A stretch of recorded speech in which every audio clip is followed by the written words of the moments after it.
Another exclusive live session with the Hype Magazine. You need to stop what you're doing. Pay attention. World famous Hype Magazine. Going down right now. Hey, what's good, everybody? Welcome to another live session with the Hype Magazine. I'm your editor-in-chief, Jerry Doby. And today, I got one of the legends in the music game, hailing from the Midwest, St. Louis, St.Lunatics, Mr. Murphy Lee. He is an amazing talent. He goes beyond the music. We're going to talk about some of the things that he's doing aside from just music as he expands his reach. Welcome and appreciate the opportunity to talk to you, man. Hey, appreciate you having me, man. How you doing? I'm amazing. Can't cry, can't complain. Nobody listens to me anyway, so I just keep it pushing. You know what I mean? That sound about right. Hey, I'm good even when I ain't. Even when I ain't, yeah, I'm good. I'm above ground. Nobody's shooting at me. Ain't no bombs going off, and all kinds of good stuff, man. So look, man, you have been covered by everybody, their cat, uncle, and dog throughout your career. As part of the St.Lunatics and as Murphy Lee to stand alone and done some incredible things. So the media has given their opinion and people, from the outside looking in have given their opinion, but from the inside looking out, how do you see Murphy Lee? I see Murphy Lee as one of the coolest humans on earth. So me personally, my thoughts might be different from everybody else's, but I see a father, I see a businessman, I see an artist, I see a creator, I see a brother, sister, uncle, all that. Okay. Was there a defining moment that made you choose music as a career? How did that come about? I've never heard you actually address, like a defining moment in your life where you said, yep, this is it. I was in high school and we had a hit record in the local hit record, and we was in my class. They played the radio during class and all that type of stuff. So I was listening to my music at school. You know what I'm saying? Like I think I knew then when I noticed that, how the people in my regular peers were responding to me. You know what I'm saying? I was like, oh, we definitely got to take it serious. So I'd say around my sophomore year in high school. Okay. Over the time, what's been the most satisfying for you about making music?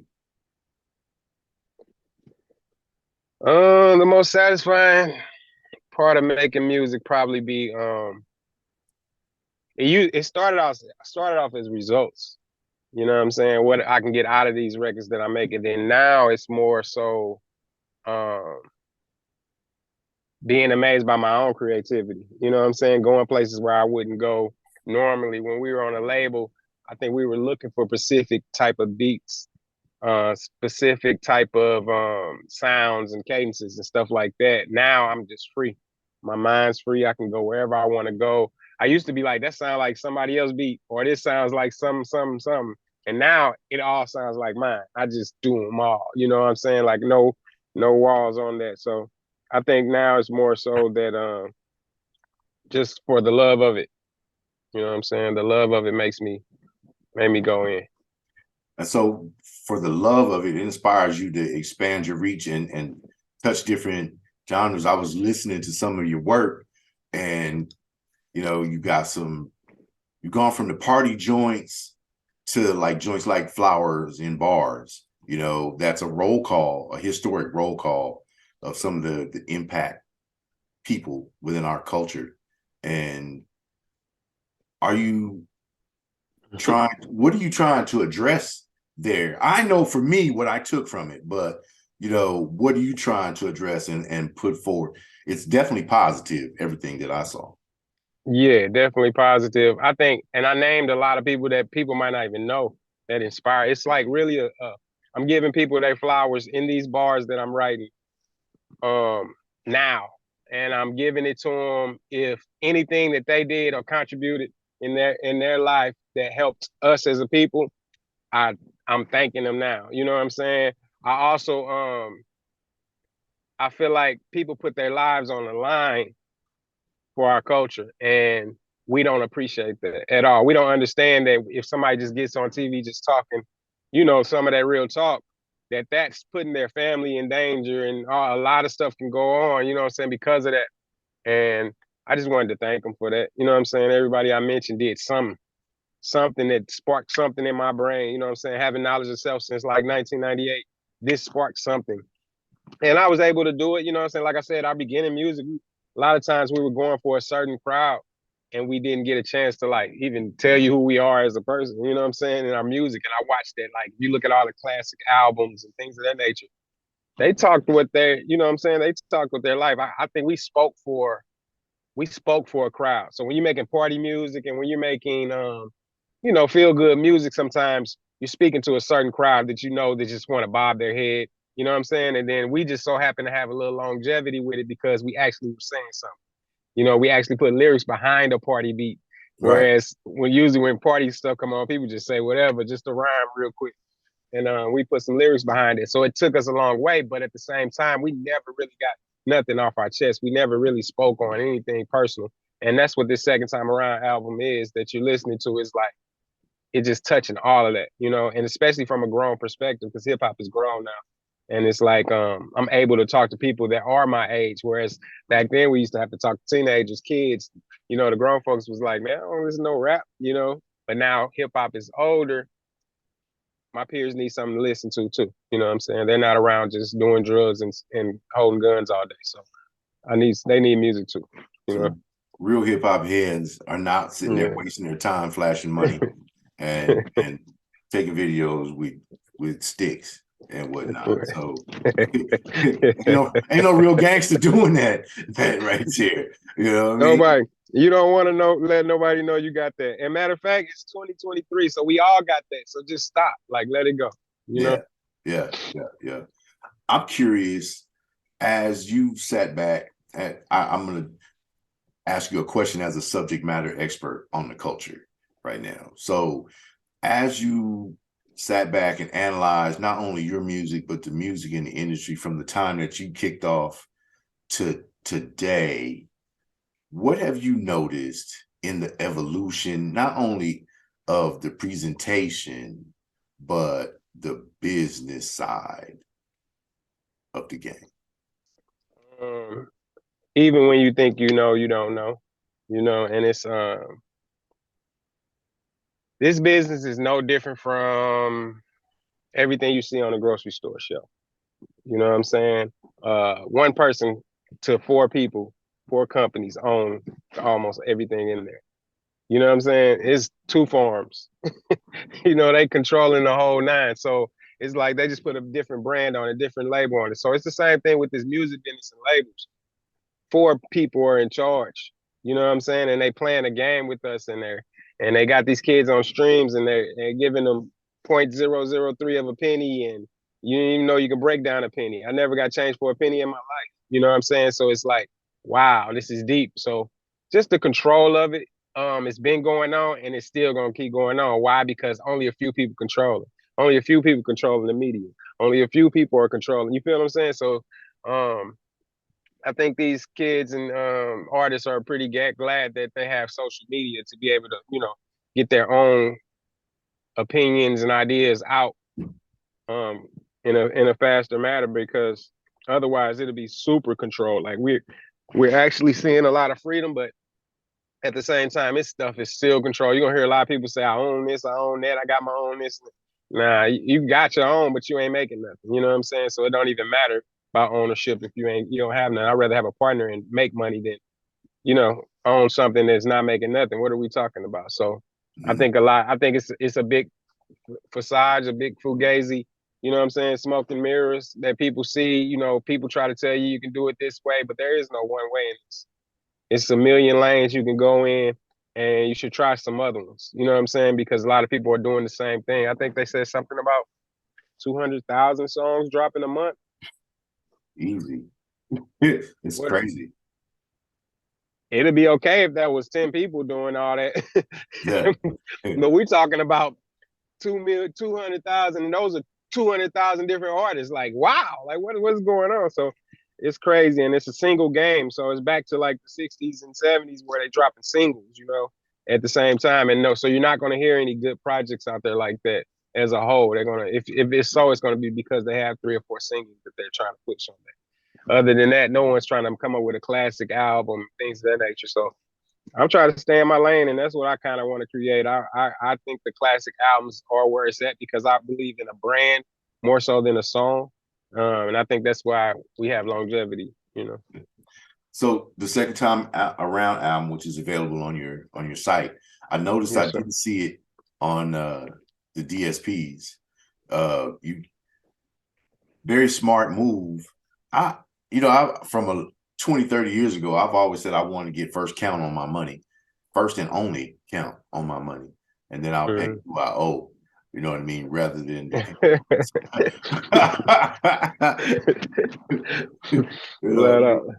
So what was definitive about you making that business move? Was it because of the label situations and the abuse by the machine of the product?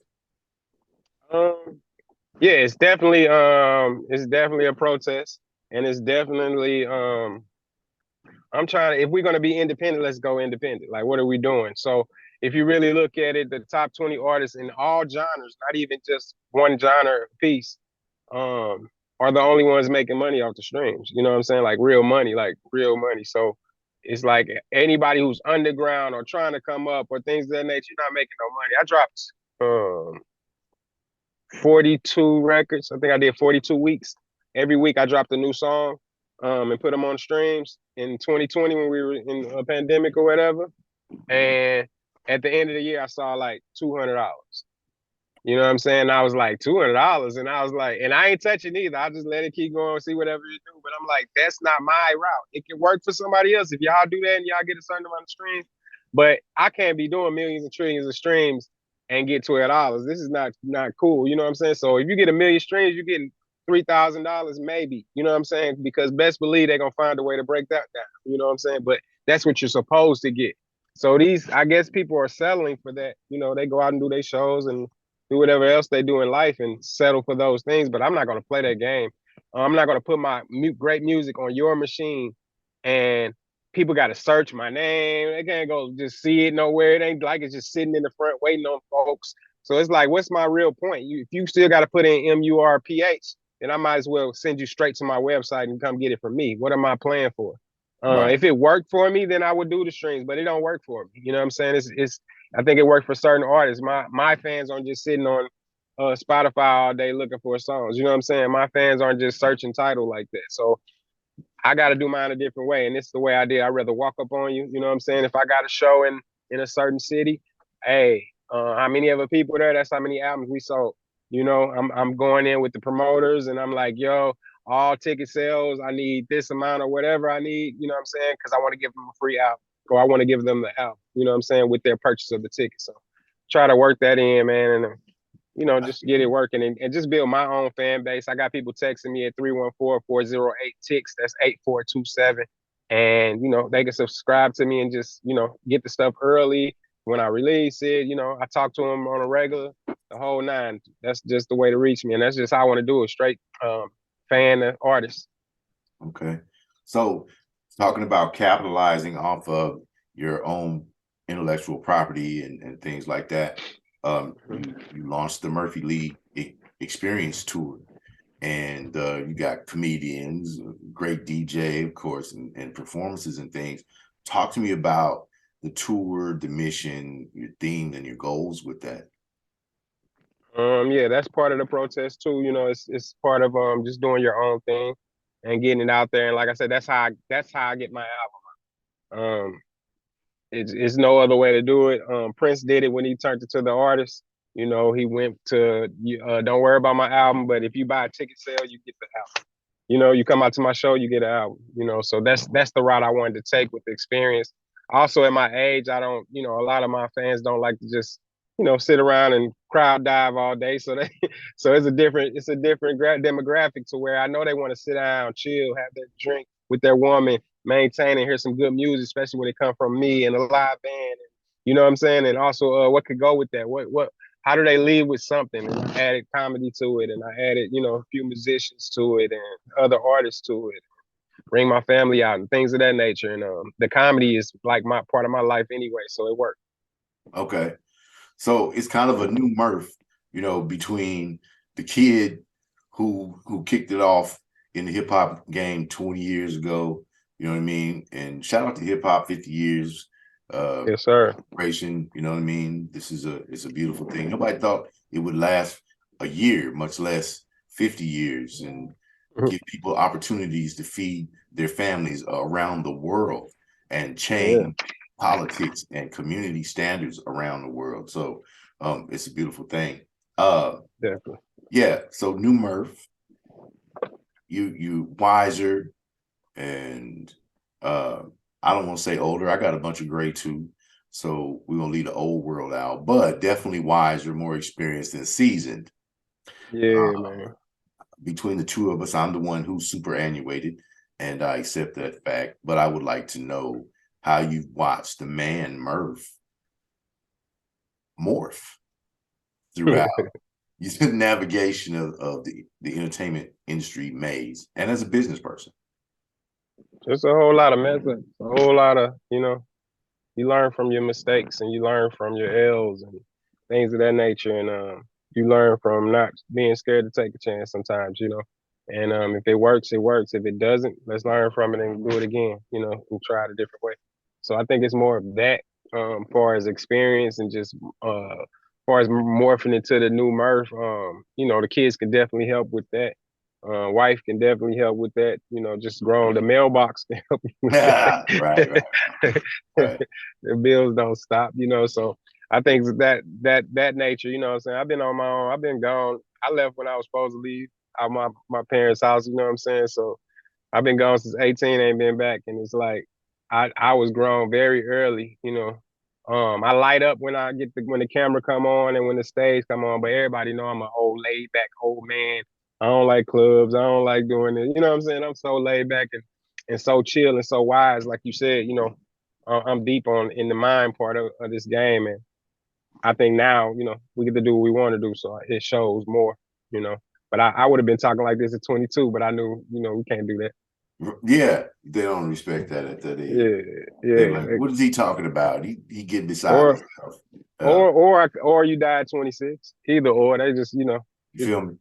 You say the wrong thing too young and with too much power, you know how it is. That's crazy. They will come after you. You know what I mean? Sir. So that's probably what sparked off and puts a lot of meaning behind the Second Time Around album project. Then is here it is, me meeting myself again as the real me. Whoa. That's deep. And that's true.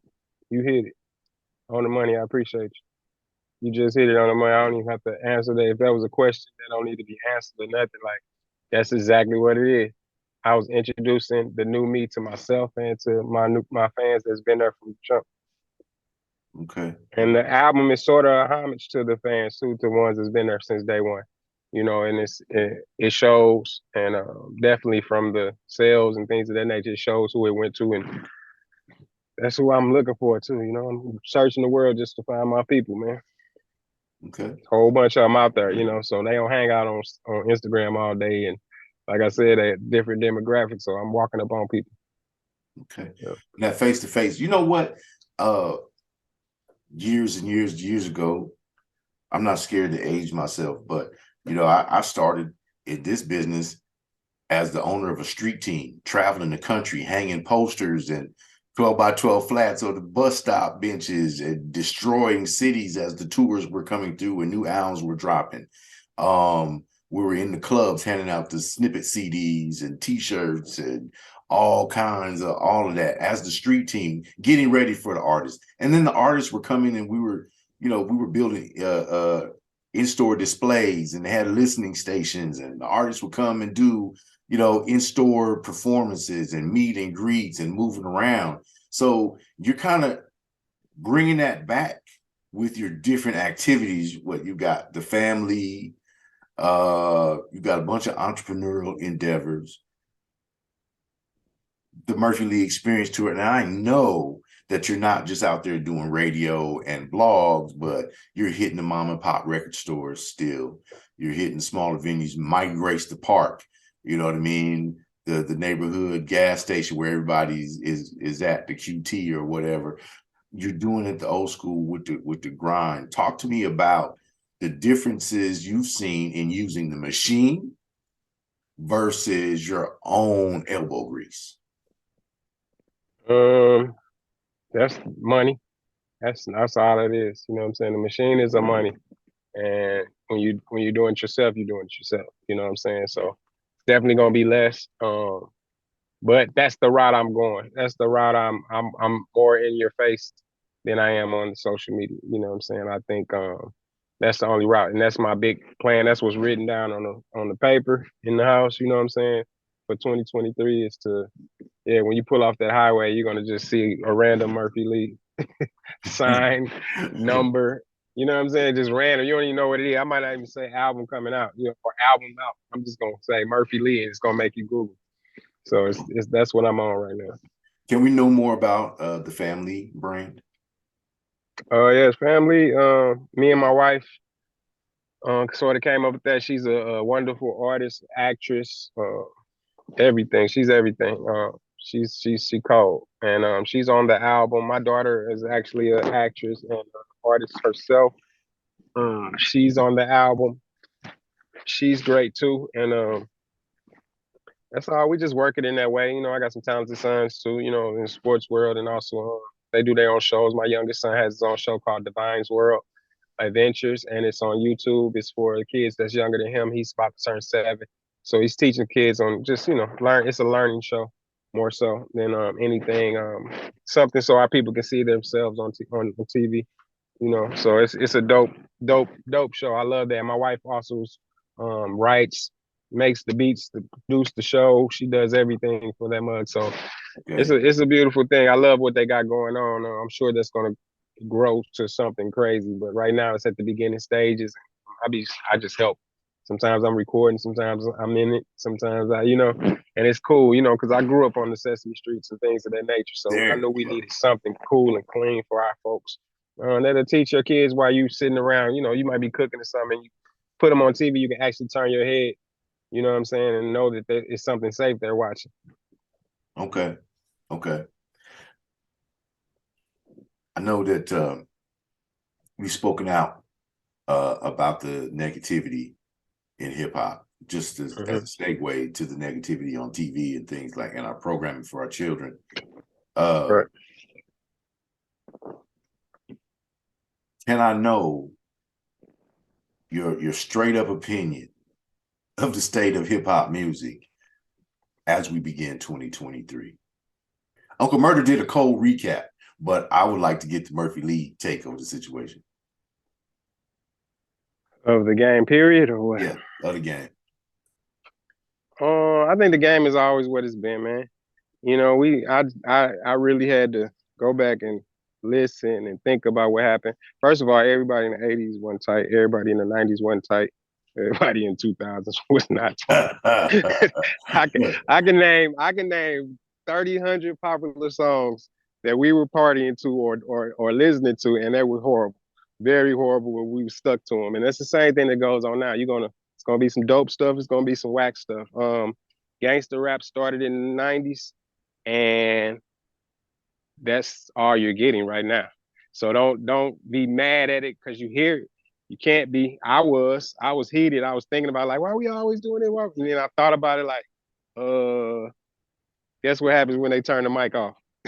It's really going on. You know what I'm saying? It's really just, we just news reporters, man. We don't do much. You know what I'm saying? Yeah, that artist is living somewhere in the mansion and he's not doing that stuff, but he ain't doing reporting what his people doing. He can't save the whole hood. You know what I'm saying? Like, his people still doing that stuff. Like, they out here, So it's that part of it I had to grow up on, you know what I'm saying, and realize that, this gangster rap stuff been out for a minute, and these kids gonna talk about what they doing. That's all it is, and it goes to the next generation, and it's a bad trend. I just don't like the low vibration of it. I don't like the darkness of it. It don't have to be dark. Like even when I gangster rap, even in the 90s gangster rap, NWA, it still sounded like happy party. It sounded bad, like, oh, you did that. Yeah. But at the same time, what's called. And then I thought about how disrespectful we were to women, you know what I'm saying? Everything. So we kind of can't talk about the new music like that and be like, they doing this, doing that. No, they being kids. They being young and what's on their mind at the time. And they grow up and try and change.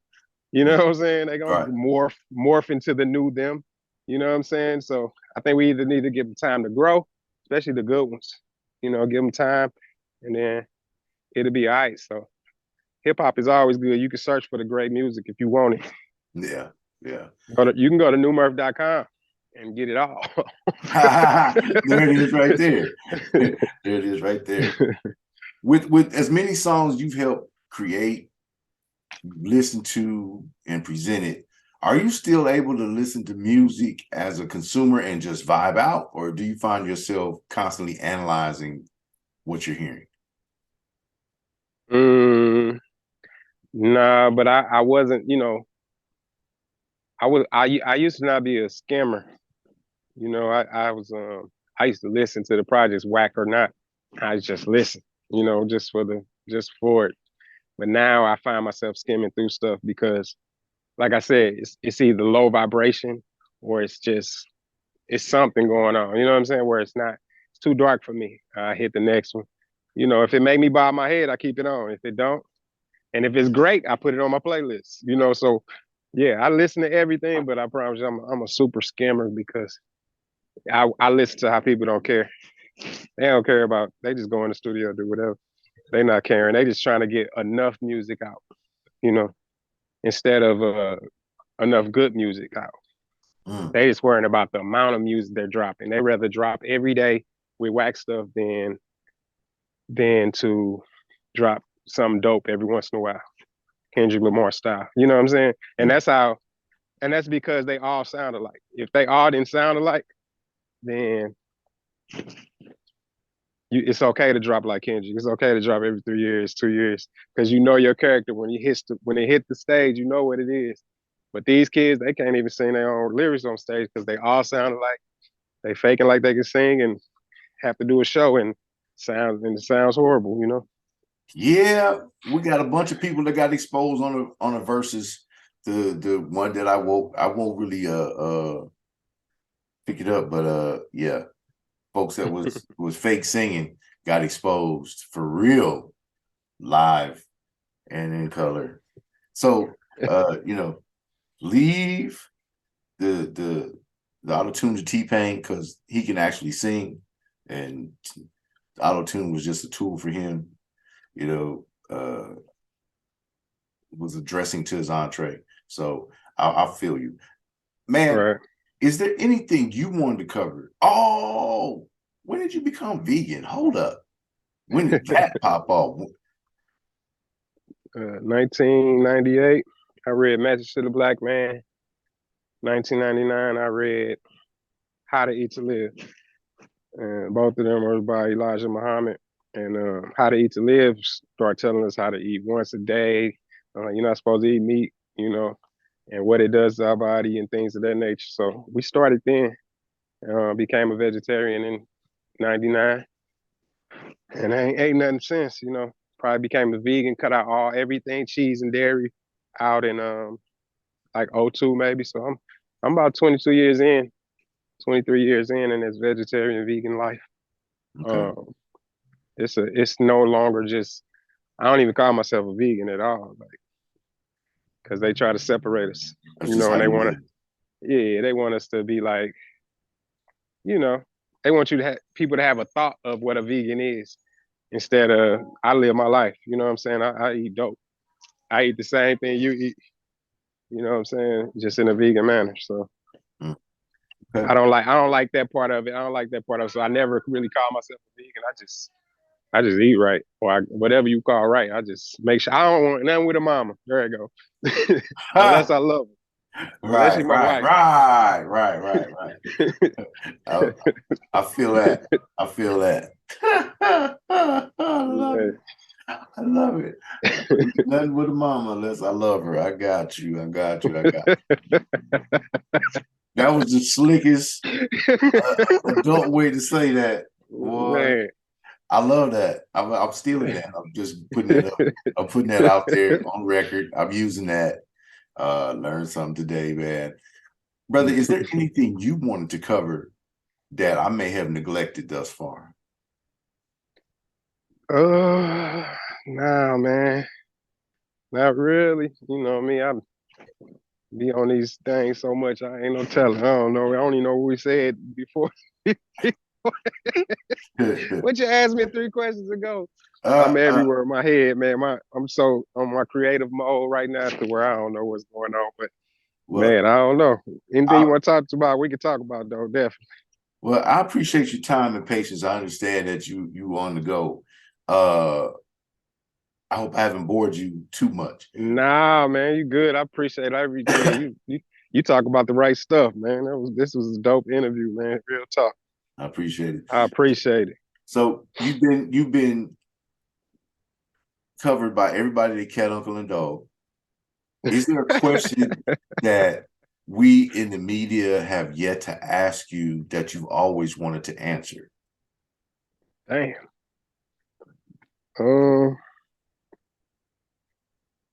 That's deep. I don't know. I ain't the big gossipy person in the news all the time, so I don't really get asked nothing else about nobody else. So that'd be cool. I like that part of the game. I don't know. Everybody that asked me a little bit. You might have repeated a couple, but you had your own thing going on. So I don't know. I'm trying to think. Nah, man, y'all cover everything, man. Okay. Y'all cover everything. Now, I'm in the life of this time of my life where it's getting covered, where it's more like family questions and things of that nature. Like, so it's super dope. But I just want to meet personally. I think I think that I need to find a way to, because I think y'all can do it, because we lost it. Hip hop OGs lost it. You know what I'm saying? Something happened where we were purely separated from the new generation. And I think the only people that can pull it together is like media and DJs. DJs can pull it together by mixing the music. You know what I'm saying? Whether you put in an old school verse on a new person's song or something like that, they need to go that route or something. Something needs to be intertwined, and it probably need to come through media, for real, because what y'all seeing and probably everything that y'all don't like about hip hop is because we not talking, communicating with the young and the old. So the media need to take some chances and speak out against the things that we see changing that may be dragging the culture and the music of hip hop down, adulterating it. It's just we going through this, we making the same mistakes. Like it should be bent. That part should be fixed. We shouldn't be making the same mistakes that we making in the 60s. You know what I'm saying? Like I'm going through publishing stuff right now. We shouldn't be going through the same stuff. You know what I'm saying? Like everybody, we should have been changed that. You know what I'm saying? At some point, all these millionaires and billionaires should have been started a music label, bank, whatever. You know what I'm saying? To filter out all this stuff. So it's just stuff we got to do as a whole. We should have been created a union where we, you know what I'm saying? Like where if somebody die or somebody get hurt, they taking care of things of that nature. You know what I'm saying? Like we should have been in these stages by now. You know what I'm saying? But like you said, we're only 50 years in. I can't even say that the other genres do it. You know what I'm saying? But I know how hip hop is culture. Like we literally is more than just music with us. So we have to do our own. Whether we be the first or not, we need that. Okay. You know what I'm saying? We should. Anybody who's not working no more should be still getting paid in some form, fashion. If you put something towards this hip hop, you know what I'm saying? Okay. With the Murphy Lee Experience Tour, you just did that in October in Atlanta. Is that going to be an annual thing, or is that going to be an ongoing? We doing quarterly. So I'm trying to do one in March right now. We doing quarterly, like a residence. So every city we go to, we try to come back quarterly, and we try to, swap out the comedians, swap out some of the acts. Okay. Or sometimes we keep it the same because it'd be a whole different crowd the next time. Like, we keep it intimate in the places that we pick, so it don't be a million trillion billion people out there. So sometimes the next people that come are a whole different crowd. You know what I'm saying? So it'd be the experience, be dope. How many cities are in the routing right now? Do you know? In my head, at least it's like 10 to 12. Okay. All right. So It's it's like 10 growing to 12. growing Yeah, and and we just expanding. Okay. that's all. We just gonna keep going and keep touching these same folks once a weekend, twice a weekend. Okay. Well, look, brother, I appreciate the time. I saw that you had a medicinal thing going on earlier on. I'm gonna let you get to it. Oh, you silly. Yeah, it ain't stopping no show, man. It ain't stopping no show. I appreciate you. Look, this brother is part of hip hop history, not only from the Midwest, but a movement that expanded on a global scale. I'm sure Yes, that sir. Murphy Lee gets mobbed just about any country that he goes to, because the music that they made was so impactful, and he's continuing that on. So with some even more meaningful things. One of my favorites, I'm gonna just say it. I like Human Love, and I like Flowers and Bars, and I think that you're addressing items that we need to touch. And thank you for the courage and the leadership to step out there and push the word. Second Time Around is the new album. You can get that directly from his site. You know what I mean? I think he said newmurph.com, and Yes, sir. catch all of his merch. He's got You See Me apparel, Murphy Lee TV, and some fun stuff. So go check him out. Check him out. He's an experience. He's more than a party guy, and he's more than the music. He is an entrepreneur that's helping to provide not only for his family, but other people to provide for their families and their downlines through his entrepreneurship, giving opportunities. He's leading from the front, and we salute you and wish you much continued success. Anything that we could do at the Hype Magazine, my brother, I'm down to. And I'm going to take that challenge that you issued to the media about putting out stories that help to bring, hopefully, or attempt to bring several generations together and make sure that they mesh and merge, and that the history is told as it should be told. Yeah, man. I appreciate the opportunity. Until next time, my brother. Hey, definitely. Thank you, man. This was one to remember, man. I appreciate you all times, bro. All right, I appreciate it. All right, everybody, the Hype Magazine live sessions. Murphy Lee, the new album is Second Time Around. Go get that on newmurph.com, and also check out the routing for the Murphy Lee experience, and they're traveling around the country. Maybe they'll hit a city near you. You know what I mean? Go out and support this young leader. All right, young lion. Till next time, we're out. You see.